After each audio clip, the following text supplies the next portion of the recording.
దివ్యానుభూతి. పేరు వి.ఏ. చొక్కలింగం. వయస్సు 70 సంవత్సరాలు. గ్రామం వెలప్పాక్కం. నేను 1963 మే నెల 1వ తారీఖున ఉద్యోగంలో చేరాను. విల్వారణి గ్రామాన్ని హెడ్ క్వార్టర్గా చేస్తూ కలసప్పాకం బీడీఓ కార్యాలయంలో గ్రామ సేవక్గా ఉద్యోగం వచ్చింది. ఒకరోజు విల్వారణి నుండి పూండి మీదుగా కలశప్పాకం వెళ్ళి వచ్చేటప్పుడు పూండిలో అరుగు మీద ఉన్న శ్రీ స్వామి నన్ను చూశారు. వారి దివ్య దృష్టి నా మీద పడగానే నాకు వర్ణింపనలవి కాని ఒక దివ్యానుభూతి కలిగింది. అయితే వెంటనే నేను దాన్ని గుర్తించలేదు.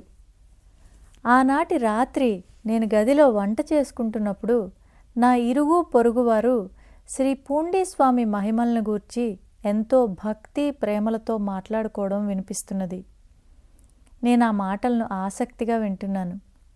అప్పుడు నాకు తెలియకుండానే నా మనసు శ్రీ పూండి స్వామి మీద లగ్నమైంది. నా మనసులో అంతకుముందున్న ఐహికమైన కోరికలు నశించి వాటి స్థానే వైరాగ్యము అలముకుంది. మా కార్యాలయంలో గ్రామ సేవక్గా పనిచేసే వారందరూ తప్పనిసరిగా ఖాదీ బట్టలను అమ్మాలని ఒక నిబంధన పెట్టారు. ఆ రోజే వాడియంబాడి నివాసి అయిన నా మిత్రుడు నన్ను కలవడానికి వచ్చాడు. అతనికి ఖాదీ బట్టల వ్యాపారం ఉంది. అతను తన గ్రామంలో కాంగ్రెస్ ప్రముఖులు ఉన్నారని, అక్కడ నా వంతుకు వచ్చిన గుడ్డలను సులభంగా అమ్మివేయగలనని చెప్పాడు. వెంటనే ఇద్దరం ఖాదీ వస్త్రాలతో బయలుదేరాం. దారిలో మేం పూండిలో ఉన్న కృష్ణమూర్తి అంగడిలో టీ త్రాగుతూ ఉన్నాము. అప్పుడు నేను నా మిత్రుడితో, ఎందరో ఎక్కడెక్కడి నుంచో వచ్చి శ్రీ స్వామిని దర్శిస్తూ ఉంటే నేను ప్రతినిత్యం ఈ దారినే వెళుతున్నా ఇంతవరకు దర్శనం చేసుకోలేదని చెప్పాను. అయితే ఇప్పుడే చేయవచ్చు కదా అన్నాడు ఆ టీ కొట్టు యజమాని. నేను ఒక కప్పు పాలు, కారపూస కొనుక్కొని శ్రీ స్వామి సన్నిధికి వచ్చాను. ఆ సమయంలో వారు ధ్యానస్థులే ఉన్నారు. నేను వారిని 2 సార్లు పిలిచాను. ఇంతలో ఆ ఇంటి యజమానురాలు నా దగ్గరకు వచ్చి, ఏమయ్యా పాలు తెచ్చావా అని అడిగింది.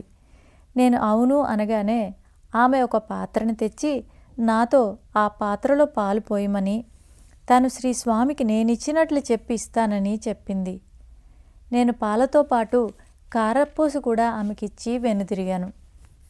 శ్రీ స్వామి భక్తితో సమర్పిస్తే స్వీకరిస్తారు, అలా కాకపోతే తీసుకోరు అని క్రితం రోజు నేను వంట చేస్తూ ఉండగా ఇరుగు పొరుగు వాళ్ళు అనుకుంటున్న మాటలు అప్పుడు గుర్తుకు వచ్చాయి. శ్రీ స్వామికి నిజమైన ప్రేమతో సమర్పించుకోలేకపోయానేమోనని సందేహం కలిగింది. దానితో నాకు చాలా బాధ కలిగింది. తర్వాత 3 రోజులకు దారిలో వేలు అనే పండితుడు, శ్రీ స్వామి భక్తుడు కనిపించి పలకరించాడు. మాటల మధ్యలో ఆయన తాను శ్రీ స్వామికి మొదటి శిష్యుడిని అని చెప్పారు. మీరంతా పూర్వజన్మ పుణ్యం వల్ల మొదటి శిష్యులైనారు.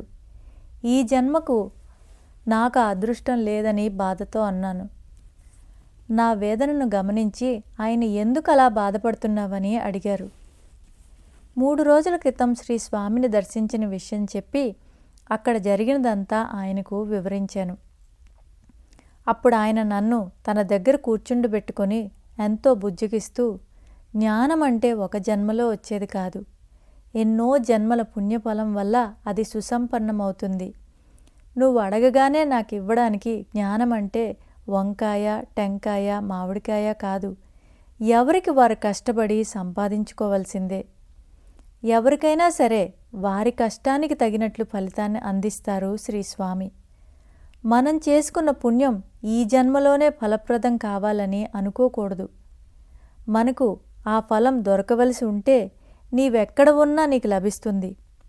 పాము కాళ్ళు పాముకే తెలుసు అన్నట్లు పట్టుదల కలవారు, జ్ఞాన మార్గంలో పయనించేవారు వారికి తగిన ప్రదేశాన్ని వెతుక్కుంటూ వస్తారు. వారు రాకున్నా అక్కడున్న శక్తే వాళ్ళు వచ్చేట్లు చేస్తుంది. మనకు ప్రాప్తముంటే తప్పకుండా జ్ఞానం లభిస్తుంది అని హితబోధ చేశారు. వారి మాటలతో నా మనస్సు కుదుటపడింది. శ్రీ పూండి స్వామి వారు ఆ రూపంలో వచ్చి నాకలా చెప్పారని అనిపించింది. శ్రీ పూండి స్వామి ఒక్కోసారి చేతులను బలంగా ఆడిస్తూ ఉండేవారు. 2-3 రోజుల పాటు కూడా వారు అలానే ఆడిస్తూ ఉండేవారు. ఆ సమయంలో వారి నేత్రాలు ఎర్రగా ఉండి చూడడానికి చాలా భయం అనిపించేది. శ్రీస్వామి ఒక పాదం అరుగు మీద పెట్టి మరొక పాదం క్రింద పెట్టి ఉంచేవారు.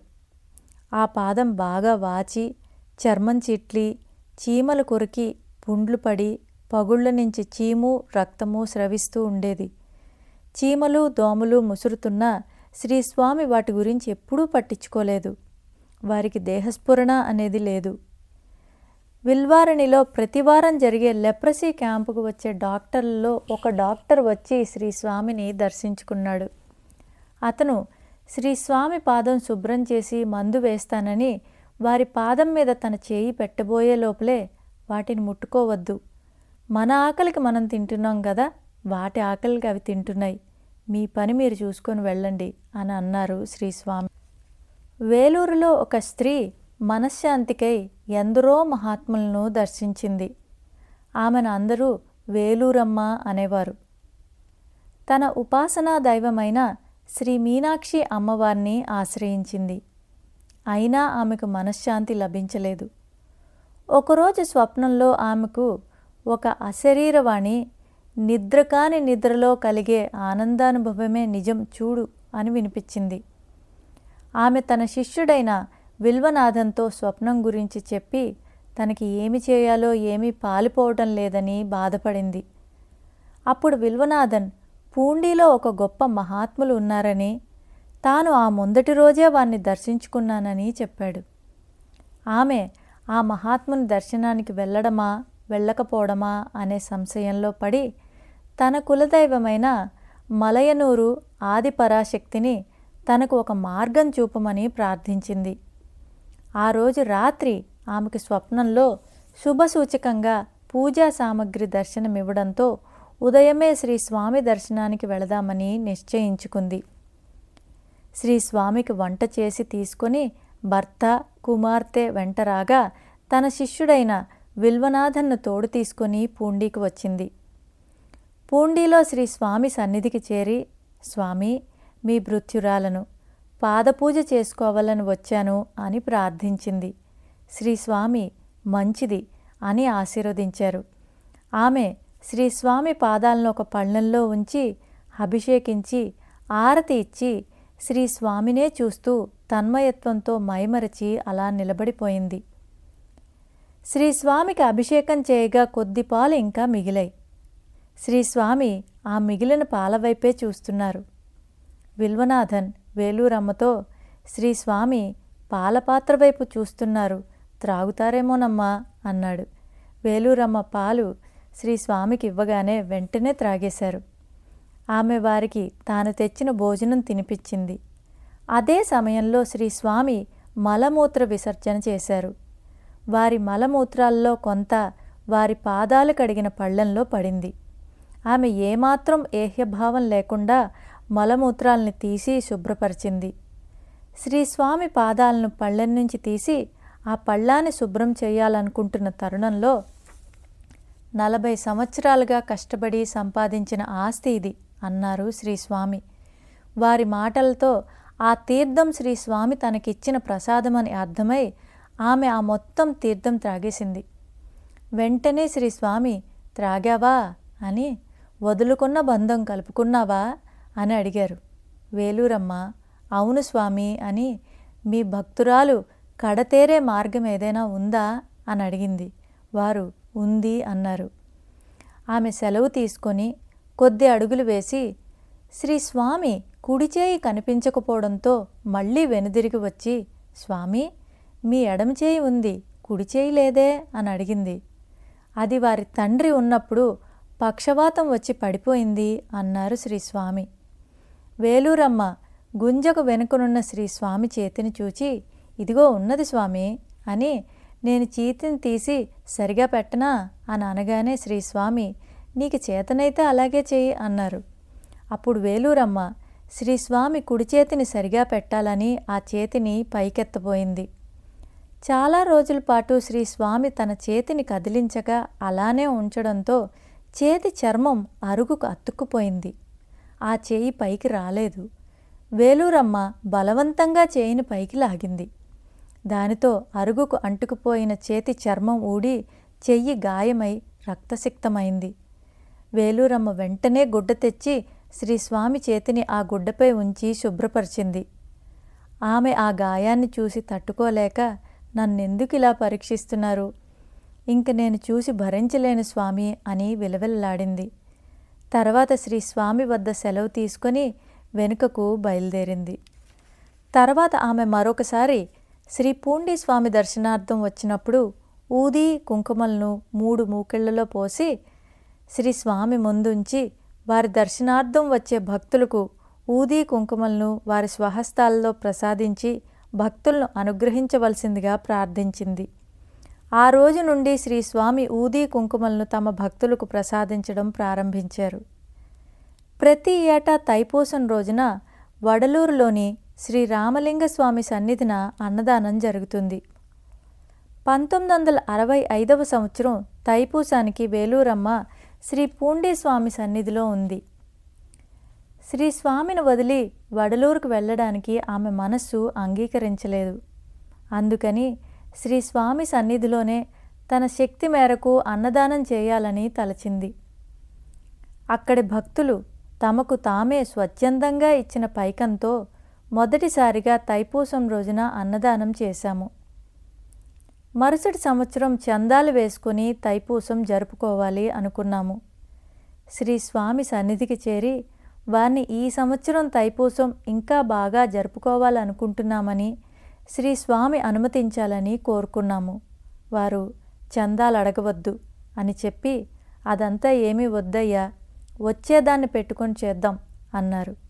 శ్రీ స్వామి చెప్పినట్లే చేసుకున్నాము. ఆ కార్యక్రమం ప్రతి ఏడాది అభివృద్ధి చెందుతూ వచ్చింది. 1970వ సంవత్సరం తైపూసం రోజున రథం అమర్చి శ్రీస్వామి చిత్రపటాన్ని పూలతో అలంకరించి ఆ రథంలో ఉంచి ఊరేగించాము. 17 బస్తాల బియ్యం వండి భక్తులకు సిద్ధపరిచాము. మధ్యాహ్నం 2 గంటలకు సగం అన్నం మిగిలింది. సుబ్రహ్మణ్య స్వామి నేను కలిసి శ్రీస్వామి వద్దకు వెళ్ళి వంట మిగిలిపోయిందని చెప్పాము. కొంతసేపటికి చుట్టుప్రక్కల ఉన్న గ్రామాల నుంచి ఊహించలేనంత మంది జనం వచ్చి భోజనం చేసి వెళ్ళారు. రాత్రి 7 గంటల వరకు ఎడతెరిపి లేకుండా అన్నదానం జరిగింది. సాయంత్రం 7 గంటలకు నాకు బాగా ఆకలి వేసింది. భోజనం చేద్దామనుకున్నాను. భోజనం అంతా అయిపోయింది. సుబ్రహ్మణ్య స్వామి అన్నం ఆరబెట్టిన గుడ్డకు అంటుకున్న అన్నాన్ని కొద్దిగా మిగిలిన రసాన్ని కలిపి, ఇదేనయ్యా ఉన్నది అంటూ నాకు పెట్టారు. అలా శ్రీస్వామి దయవల్ల వండిన ఆహారం సక్రమంగా వినియోగపడింది. 1 సంవత్సరం తైపూసానికి కొత్తండవాడి దొరస్వామి రెడ్డి గారిని పల్లకిని తయారు చేయించమని, పల్లకి విమానం పూండిలోని తిరుజ్ఞానం గారిని చేయించమని కాంగళూరు స్వామి పురమాయించారు. తైపూసం ఇంకా 10 రోజులే ఉంది. పల్లకి పనులేవి ఇంకా ప్రారంభించకపోవడంతో దొరస్వామి రెడ్డి గారి భార్య అయిన శ్రీమతి కమలమ్మ బాధపడింది. నేను శ్రీస్వామితో ఈ విషయం ప్రస్తావించాను. శ్రీస్వామి అంతా బాగానే జరుగుతుందిలే అన్నారు. ఆ మరుసటి నాటి నుండి పల్లకి పనులు ప్రారంభమై శరవేగంతో జరిగి తైపూసానికి 3 రోజుల ముందే పల్లకి సిద్ధమైంది. శ్రీస్వామి సేవకు, నా సాధనకు ఉద్యోగం ఒక ఆటంకమని భావించి నా ఉద్యోగానికి రాజీనామా చేసి సదరు లేఖను మా కార్యాలయంలో పెట్టాను. వేలూరమ్మ నన్ను తనతో పాటు మలయాళం అంటే కేరళ తీసుకొని వెళ్తానని, అక్కడ మంత్రతంత్రాలు నేర్చుకొని రావచ్చని అనడంతో మరునాటి ఉదయం 7:30 గంటలకు శ్రీస్వామిని దర్శించి కేరళ బయలుదేరడానికి అనుమతిని అడిగాను. మధ్యాహ్నమైనా శ్రీస్వామి అనుమతి లభించలేదు. అప్పుడు నా మనసులో, స్వామి వెళ్ళమని కానీ వద్దని కానీ చెప్పకుండా మౌనంగా ఎందుకున్నారు అని అడిగాను. శ్రీస్వామి ధ్యానస్థులైనారు. తర్వాత తమ 2 చేతులతో 2 తొడలను కొట్టుకుంటూ కూర్చున్నారు. శ్రీస్వామి కళ్ళు నిప్పు కణాల్లా ఎర్రబడ్డాయి. రాత్రి 9:30 గంటలకు చివరి బస్సు కూడా వచ్చింది.